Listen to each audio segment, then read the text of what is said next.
മലം പോയി കഴിഞ്ഞാൽ കഠിനമായിട്ടുള്ള വേദനയാണ് ഡോക്ടറെ. ബാത്റൂമിൽ പോകുന്നത് പോലും പേടിയാണ്. പോയി കഴിഞ്ഞാൽ പുകച്ചിലും നീറ്റലും കാരണം ഇരിക്കാൻ പോലും പറ്റുന്നില്ല എന്ന് പല ആളുകളും OPയിൽ വന്നിട്ട് പറയാറുണ്ട്. മലദ്വാരത്തിൽ ഉണ്ടാകുന്ന വിള്ളലുകൾ അല്ലെങ്കിൽ ഫിഷറാണ് ഇങ്ങനെയുള്ള ബുദ്ധിമുട്ടുകൾ ഉണ്ടാക്കുന്നത്. പലപ്പോഴും ഇങ്ങനെ വേദന വരുമ്പോൾ പല ആളുകളും ഇത് പുറത്ത് പറയാനുള്ള ഒരു മടി കാരണം പ്രത്യേകിച്ച് ചികിത്സ ഒന്നും എടുക്കാറില്ല.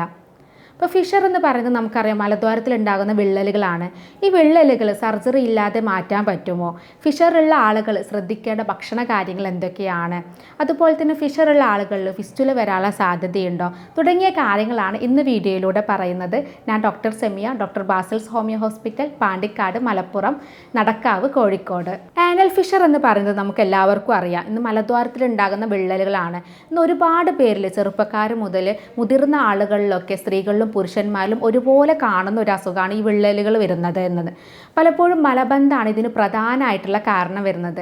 മല നല്ല ടൈറ്റിൽ പോകുന്ന സമയത്ത് കൂടുതൽ പ്രഷർ കൊടുക്കുമ്പോൾ മലദ്വാരത്തിൻ്റെ സൈഡ് പൊട്ടിയിട്ടാണ് ഇത്തരത്തിലുള്ള വിള്ളലുകൾ വരുന്നത്. അപ്പോൾ ഇങ്ങനെ വിള്ളലുകൾ വരുമ്പോൾ നമുക്ക് മലം പോയി കഴിഞ്ഞാൽ കഠിനമായിട്ടുള്ള വേദന വരാം. പോയി കഴിഞ്ഞാൽ മാത്രമല്ല, പോകുന്ന സമയത്തും അതുപോലെ പോയി കഴിഞ്ഞാൽ കുറേ സമയത്തേക്ക് വേദന, പുകച്ചിൽ, നീറ്റലൊക്കെ അനുഭവപ്പെടാറുണ്ട്. പലപ്പോഴും പേഷ്യൻസ് പറയാറുള്ളത് ഡോക്ടർ കത്തി കൊണ്ടൊക്കെ വരയുന്ന പോലെ അല്ലെങ്കിൽ ബ്ലേഡ് കൊണ്ടൊക്കെ മുറിഞ്ഞ പോലെയുള്ള വേദനയാണെന്ന് പറയാറുണ്ട്. അപ്പോൾ അത്രയും വേദന ഉണ്ടാക്കുന്ന ഒരു അസുഖമാണ് ഫിഷർ എന്ന് പറയുന്നത്.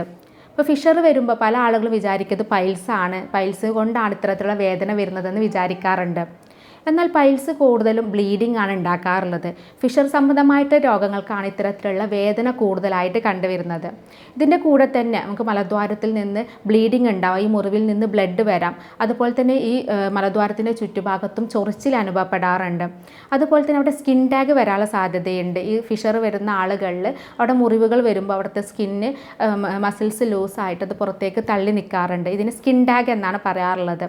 അപ്പോൾ ഫിഷറുള്ള ആളുകൾക്ക് ഇത്തരത്തിലുള്ള തടിപ്പുകളും വരാറുണ്ട്. പല ആളുകളും ഇത്തരത്തിലുള്ള തടിപ്പ് കാണുമ്പോൾ ഇത് പൈൽസ് ആണെന്ന് തെറ്റിദ്ധരിക്കാറുണ്ട്. അപ്പോൾ ഇങ്ങനെ വേദനയും അതുപോലെ തന്നെ ബ്ലീഡിങ്, ചൊറിച്ചിലൊക്കെ ഉണ്ടെങ്കിൽ തീർച്ചയായിട്ടും നമ്മൾ അടുത്തുള്ള ഡോക്ടറെ കാണിച്ചിട്ട് ഇത് പൈൽസ് ആണോ ഫിഷറാ എന്നുള്ളത് ഉറപ്പ് വരുത്തണം. പല ആളുകളും ഇത് പുറത്ത് പറയാനുള്ള ഒരു മടി കാരണം പ്രത്യേകിച്ച് ചികിത്സയൊന്നും എടുക്കില്ല. കുറേ കാലങ്ങൾ കഴിയുമ്പോൾ ഒരുപാട് ബുദ്ധിമുട്ട് കൂടുതൽ വരുമ്പോൾ മാത്രമായിരിക്കും ഡോക്ടറെ പോയിട്ട് കാണിക്കുക. ഇപ്പോൾ മലബന്ധമുള്ള ആളുകളൊക്കെ ആണെങ്കിൽ പലപ്പോഴും അവർ അടുത്തുള്ള മെഡിക്കൽ ഷോപ്പിലൊക്കെ പോയിട്ട് മലം ഇളകി പോകാനുള്ള മെഡിസിൻസൊക്കെ എടുക്കും. ഇങ്ങനെ ലാക്സേറ്റീവ്സൊക്കെ സ്ഥിരമായിട്ട് എടുക്കുന്നവരായിരിക്കും പല ആളുകളും. എന്നാൽ ചില ആളുകൾക്ക് ഇത് മലബന്ധം ക്ലിയർ ആയി കഴിഞ്ഞാലും ലൂസായിട്ട് പോയി കഴിഞ്ഞാലും കുറേ വർഷങ്ങൾ കഴിയുമ്പോൾ ലൂസാണെങ്കിൽ പോലും നല്ല വേദന അനുഭവപ്പെടാം. നല്ല ലൂസിൽ പോകുന്ന ആളുകളും പറയാറുണ്ട് ഡോക്ടർ മലമൊക്കെ നല്ല ലൂസായിട്ടാണ് പോകുന്നത് എന്നിട്ടും വേദനയാണെന്ന് പറയാറുണ്ട്. അത് ക്രോണിക്കായിട്ട് വരുന്ന ഫിഷറിലാണ് ഇങ്ങനെയുള്ള ബുദ്ധിമുട്ട് കാണിക്കാറുള്ളത്. അപ്പോൾ അതിന് കൃത്യമായിട്ടുള്ള ചികിത്സയാണ് എടുക്കേണ്ടത്. അപ്പോൾ ഇത്തരത്തിലുള്ള കേസുകൾ നമ്മുടെ OPയിൽ വരുമ്പോൾ നമ്മൾ കൂടുതലായിട്ടും അവർക്ക് ഭക്ഷണ കാര്യങ്ങളാണ് ശ്രദ്ധിക്കാൻ പറയാറുള്ളത്. അതിൻ്റെ കൂടെ തന്നെ നമ്മുടെ ലൈഫ് സ്റ്റൈൽ കുറച്ച് മാറ്റങ്ങൾ കൂടെ വരുത്തേണ്ടതുണ്ട്. അതിൻ്റെ കൂടെ നമ്മൾ ഈ വിള്ളലുകൾ ഉണങ്ങി വരാനുള്ള മെഡിസിൻസ് ഉള്ളിലേക്ക് കഴിക്കാനാണ് കൊടുക്കുന്നത്. അപ്പോൾ സർജറി ഇല്ലാതെ തന്നെ ഫിഷർ നമുക്ക് കൃത്യമായിട്ടുള്ള മെഡിസിനിലൂടെ തന്നെ നമുക്ക് ഫലപ്രദമായിട്ട് ചികിത്സിക്കാൻ പറ്റാറുണ്ട്. അപ്പോൾ ഫിഷറുള്ള ആളുകൾ നിർബന്ധമായിട്ട് ശ്രദ്ധിക്കേണ്ട കുറച്ച് കാര്യങ്ങളുണ്ട്. കൃത്യസമയത്ത് ഭക്ഷണം കഴിക്കുക എന്നുള്ളത് ഇമ്പോർട്ടൻ്റ് ആണ്. പല ആളുകളും ഇന്ന് തിരക്ക് കാരണം കൃത്യസമയത്തൊന്നും ഭക്ഷണം കഴിക്കില്ല. ഇങ്ങനെ വരുമ്പോൾ നമുക്ക് വയറ് സംബന്ധമായ ദഹന പ്രശ്നങ്ങൾ, അസിഡിറ്റി പ്രശ്നങ്ങളൊക്കെ വരും. ഇത് മലബന്ധം കാരണം ഫിഷറൊക്കെ വരാനുള്ള സാധ്യതയുണ്ട്. അപ്പോൾ അതുകൊണ്ട് തന്നെ ഇത്തരത്തിലുള്ള കാര്യങ്ങളൊക്കെ ചെയ്യുന്ന ആളുകളാണെങ്കിൽ കൃത്യസമയത്ത് ഭക്ഷണം കഴിക്കുക എന്നുള്ളത് ശ്രദ്ധിക്കേണ്ടതുണ്ട്. അതിന് കൂടെ തന്നെ നമ്മൾ ഫൈബർ റിച്ച് ആയിട്ടുള്ള ഫുഡുകൾ കൂടുതൽ ഉൾപ്പെടുത്തുക. നമുക്കറിയാം ഫൈബർ റിച്ച് ആയിട്ടുള്ള ഫുഡുകൾ ഓട്സ്, ബ്രൗൺ റൈസ്, അതുപോലെ തന്നെ രാഗി പോലെയുള്ള മില്ലറ്റ്സുകൾ, അതുപോലെ ബ്രൊക്കോളി, കുക്കുംബർ, ക്യാരറ്റ് പോലെയുള്ള പച്ചക്കറികളിലൊക്കെ ഒരുപാട് ഫൈബർ ഉണ്ട്. അതുപോലെ ആപ്പിൾ, പപ്പായ പോലെയുള്ള പഴങ്ങളിലും ഒരുപാട് ഫൈബർ അടങ്ങിയിട്ടുണ്ട്. അപ്പോൾ ഡെയിലി നമ്മൾ ഫൈബർ കൂടുതൽ അടങ്ങിയിട്ടുള്ള ഫുഡുകൾ കഴിക്കുകയാണ് വേണ്ടത്.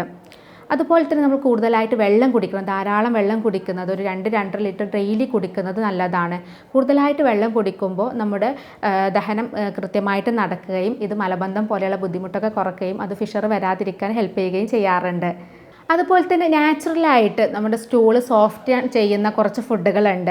അതായത് കറുത്ത ഉണക്കമുന്തിരി വളരെ നല്ലതാണ്. അപ്പോൾ രാവിലെ വെറും വയറ്റിൽ തലേ ദിവസം വെള്ളത്തിലിട്ട് കുതിർത്ത് വെച്ചിട്ടുള്ള കറുത്ത ഉണക്കമുന്തിരി വെറും വയറ്റിൽ കഴിച്ചു കഴിഞ്ഞാൽ തന്നെ മലബന്ധം മാറിക്കിട്ടാറുണ്ട്. അതുപോലെ തന്നെ അത്തിപ്പഴം രാവിലെ വെറും വയറ്റിൽ കഴിക്കുന്നത് നല്ലതാണ്. ഇതുപോലെയുള്ള നാച്ചുറലായിട്ടുള്ള നമ്മൾ സ്റ്റൂൾ സോഫ്റ്റൻ ചെയ്യുന്ന ഫുഡുകൾ സ്ഥിരമായിട്ട് കഴിക്കാം. അതുപോലെ തന്നെ പ്രോബയോട്ടിക്കുകൾ, തൈര്, മോര്, അതുപോലെ തന്നെ യോഗ യോഗേർട്ടൊക്കെ സ്ഥിരമായിട്ട് കഴിക്കുന്നത് നല്ലതാണ്. ഇത് പ്രോബയോട്ടിക് ആയതുകൊണ്ട് തന്നെ നമ്മുടെ ദഹനമൊക്കെ കറക്റ്റ് നടക്കാനും അതുപോലെ തന്നെ വയറ് സംബന്ധമായ കുടലിൻ്റെ ആരോഗ്യം മെച്ചപ്പെടുത്താനൊക്കെ ഹെൽപ്പ് ചെയ്യും. അപ്പോൾ ഇടയ്ക്കിടയ്ക്ക് മലബന്ധം വരുന്ന ആളുകളൊക്കെ ആണെങ്കിൽ ഇത്തരത്തിലുള്ള ഫുഡുകൾ സ്ഥിരമായിട്ട് കഴിക്കുന്നതാണ് നല്ലത്. അതുപോലെ ഫിഷറുള്ള ആളുകൾ ഡെയിലി വീട്ടിൽ വെച്ച് ചെയ്യാവുന്ന കുറച്ച് കാര്യങ്ങളുണ്ട്. അതിലൊന്നാമതായിട്ട് ശ്രദ്ധിക്കേണ്ടത് രാവിലെ എഴുന്നേറ്റ് കഴിഞ്ഞാൽ വെറും വയറ്റിൽ ചൂടുവെള്ളം കുടിക്കുന്നത് നല്ലതാണ്. അതുപോലെ തന്നെ നേരത്തെ പറഞ്ഞ ഫൈബർ റിച്ച് ആയിട്ടുള്ള ഫുഡുകൾ സ്ഥിരമായിട്ട് ഭക്ഷണത്തിൽ ഉൾപ്പെടുത്തുക. അതുപോലെ തന്നെ ശ്രദ്ധിക്കുന്നത് മലം പിടിച്ചു വെക്കാതിരിക്കുക. പല ആളുകൾക്കും ഉള്ള സ്വഭാവമാണ്, പല ശീലങ്ങളുണ്ട്. പല ആളുകൾക്കും ബാത്റൂമിൽ പോകണം ടെൻഡൻസി വന്നാലും ഇത് പിടിച്ചു വെക്കുന്ന സ്വഭാവമുള്ള ആളുകളുണ്ട്. അപ്പം അങ്ങനെയുള്ള സ്വഭാവമുള്ള ആളുകളാണെങ്കിൽ അതൊക്കെ പൂർണ്ണമായിട്ട് തന്നെ ഒഴിവാക്കുക. കാരണം നമ്മൾ മലം കൂടുതലായിട്ട് പിടിച്ചു വെച്ച് കഴിഞ്ഞിട്ടുണ്ടെങ്കിൽ നമ്മുടെ വൻകുടലിൽ കൂടുതലായിട്ട് മലം കെട്ടിക്കിടന്നു കഴിഞ്ഞാൽ അത് കൂടുതൽ ഡ്രൈ ആവും, കൂടുതലായിട്ട് വെള്ളം അതിന് വലിച്ചെടുക്കുകയും കൂടുതലായിട്ട് അത് വരണ്ടതാവുകയും ചെയ്യും. അപ്പോൾ നമ്മുടെ മലം എത്രത്തോളം കുടലിൽ കെട്ടിക്കിടക്കുന്നു അത്രത്തോളം വെള്ളം അതിൽ നിന്ന് വലിച്ചെടുക്കും. അത് പിന്നീട് പോകുമ്പോൾ അത് കൂടുതൽ ഡ്രൈ ആവുകയും ഇതുപോലെ ഫിഷർ വരാനുള്ള സാധ്യതയുണ്ട്. അതുകൊണ്ടാണ് നമ്മൾ മലം പോകണമെന്നുള്ള ടെൻഡൻസി വന്നു കഴിഞ്ഞാൽ പിടിച്ചു വെക്കാതിരിക്കുക എന്നുള്ളത് പറയുന്നത്. അതുപോലെ തന്നെ കൂടുതൽ സമയം ടോയ്ലറ്റിലിരിക്കുന്ന സ്വഭാവമുള്ള ആളുകളുണ്ട്. അങ്ങനെ കൂടുതലായിട്ട് ടൈം ഇരിക്കുന്നതും അതുപോലെ പ്രഷർ കൂടുതൽ കൊടുക്കുന്നതൊക്കെ മലദ്വാരത്തിൽ വിള്ളൽ വരാനുള്ള സാധ്യതയുണ്ട്. അപ്പോൾ അതുകൊണ്ട് തന്നെ കൂടുതൽ സ്ട്രെയിൻ ചെയ്യുന്നതും ഒഴിവാക്കണം. അതുപോലെ തന്നെ കൃത്യമായിട്ടുള്ള വ്യായാമം ഡെയിലി ചെയ്യുന്നത് നല്ലതാണ്. മലബന്ധമുള്ള ആളുകളൊക്കെ ആണെങ്കിൽ ഡെയിലി ഒരു നടത്തമൊക്കെ ഒരു അരമണിക്കൂറോ അല്ലെങ്കിൽ 3/4 മണിക്കൂറൊക്കെ നടത്തം ചെയ്ത് കഴിഞ്ഞാൽ തന്നെ നമ്മുടെ കുടലിലുള്ള ചലനശേഷിയൊക്കെ കൂടുകയും ഇതുപോലെ മലബന്ധം പോലെയുള്ള ബുദ്ധിമുട്ടൊക്കെ ഇല്ലാതാവാൻ സഹായിക്കുകയും ചെയ്യും. അപ്പോൾ ഇത്തരത്തിലുള്ള കാര്യങ്ങളൊക്കെയാണ് ഫിഷറുള്ള ആളുകൾ വീട്ടിൽ വെച്ച് ചെയ്യേണ്ടത്. അതിന് കൂടെ തന്നെ ഇപ്പോൾ ഫിഷർ ഉണ്ടെങ്കിൽ നല്ല വേദനയൊക്കെ ഉണ്ടെങ്കിൽ ഒരു വട്ടത്തിലുള്ള പാത്രത്തിൽ ചൂടുവെള്ളം എടുത്ത് അരഭാഗം ചൂടുവെള്ളം എടുത്ത് അതിൽ കല്ലുപ്പ് ഇട്ടിട്ട് കുറച്ച് സമയം ഒരു 5-10 മിനിറ്റ് ഇരുന്ന് കഴിഞ്ഞാലും ഫിഷറിൻ്റെ ബുദ്ധിമുട്ട് നമുക്ക് ഫലപ്രദമായിട്ട് മാറ്റാൻ പറ്റാറുണ്ട്. പല ആളുകളും ചോദിക്കാറുണ്ട്, ഡോക്ടർ ഈ ഫിഷറാണോ പിന്നീട് ഫിസ്റ്റുല ആയിട്ട് മാറുന്നതെന്ന്. ഫിസ്റ്റുല എന്ന് പറയുന്നത് നമ്മുടെ മലദ്വാരത്തിൽ നിന്ന് കുറച്ച് മാറിയിട്ട് ഒരു ഹോള് വരുന്നതാണ്. നമ്മുടെ മലദ്വാരത്തിലേക്ക് ഒരു ഹോള്, അതായത് ഒരു ട്രാക്റ്റ് ഫോം ചെയ്യുന്നതാണ്.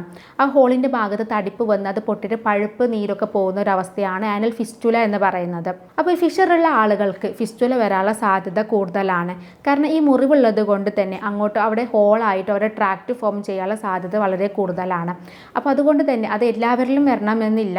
പക്ഷേ നമ്മൾ ഫുഡൊന്നും കൺട്രോൾ ആക്കാതെയും അതിന് ചികിത്സ ഒന്നും എടുക്കാതിരുന്നു കഴിഞ്ഞാൽ കുറച്ച് വർഷങ്ങളൊക്കെ കഴിഞ്ഞ് കഴിഞ്ഞാൽ അത് ഫിസ്റ്റുല ആവാനുള്ള സാധ്യതയുണ്ട്. അപ്പോൾ അതുകൊണ്ട് തന്നെ ഫിഷറുള്ള ആളുകൾ കൃത്യമായിട്ടുള്ള മെഡിസിനും അതുപോലെ തന്നെ ഡയറ്റ് കാര്യങ്ങളൊക്കെ ശ്രദ്ധിക്കേണ്ടതുണ്ട്. നമ്മളുടെ ഒരു എക്സ്പീരിയൻസിൽ ഒരു 3 മാസം മുതൽ 6 മാസം മെഡിസിൻ എടുത്താൽ തന്നെ ഫിഷർ നമുക്ക് ഫലപ്രദമായിട്ട് തന്നെ മാറ്റിയെടുക്കാൻ പറ്റാറുണ്ട്.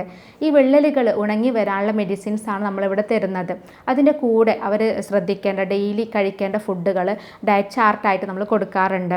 അപ്പോൾ അതിൻ്റെ കൂടെ തന്നെ വർക്കൗട്ട് വീട്ടിൽ വെച്ച് ചെയ്യാവുന്ന കാര്യങ്ങൾ കൂടെ ശ്രദ്ധിച്ച് കഴിഞ്ഞാൽ നമ്മുടെ ലൈഫ് സ്റ്റൈൽ കുറച്ച് മാറ്റങ്ങളൊക്കെ വരുത്തി കഴിഞ്ഞാൽ ഫിഷർ നമുക്ക് ഫലപ്രദമായിട്ട് തന്നെ ചികിത്സിക്കാം. ഇനി ഫിഷറുള്ള ആളുകൾ നിർബന്ധമായിട്ടും ഒഴിവാക്കേണ്ട ഫുഡുകളുണ്ട്. പല ആളുകൾക്കും അറിയാം, ഫിഷറുള്ള ആളുകൾക്ക് ഇറച്ചി, മീൻ, അതുപോലെ തന്നെ ബീഫ്, മട്ടൻ ഇതൊന്നും കഴിക്കാൻ പാടില്ല എന്നുള്ളത് പല ആളുകൾക്കും അറിയാം.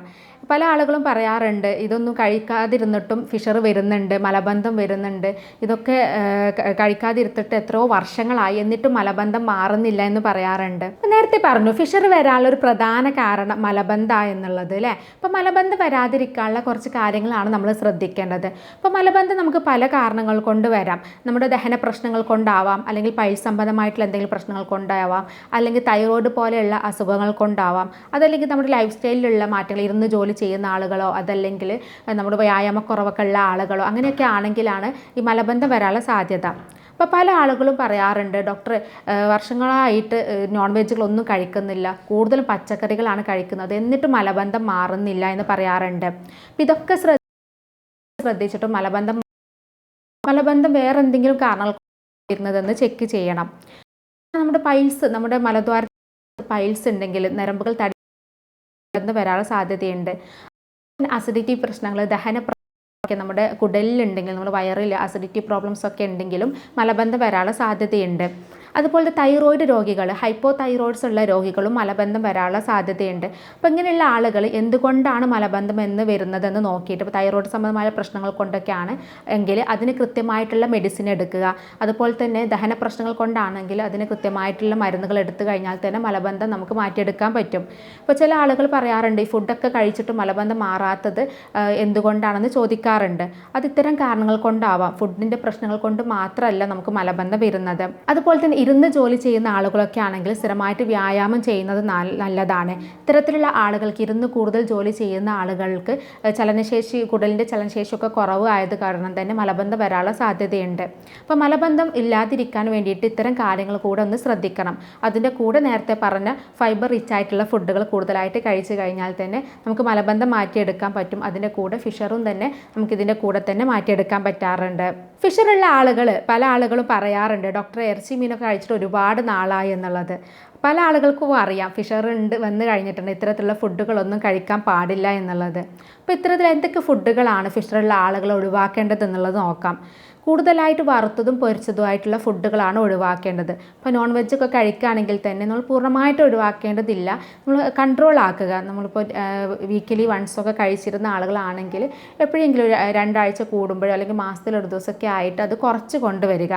അതുപോലെ തന്നെ കൂടുതൽ ഡീപ്പ് ഫ്രൈ ചെയ്ത് കഴിക്കുന്നതിന് പകരം നമ്മൾ കറി വെച്ചിട്ട് കഴിക്കുക. നോൺ വെജൊക്കെ കഴിക്കുമ്പോൾ പലപ്പോഴും ഡീപ്പ് ഫ്രൈ ചെയ്തിട്ട് കഴിക്കാറുണ്ട്. അപ്പം അങ്ങനെയുള്ള ആളുകളാണെങ്കിൽ അത് കറി വെച്ചിട്ട് നമ്മൾ വീട്ടിൽ വെച്ചിട്ടുള്ള ഫുഡുകൾ കഴിക്കുക.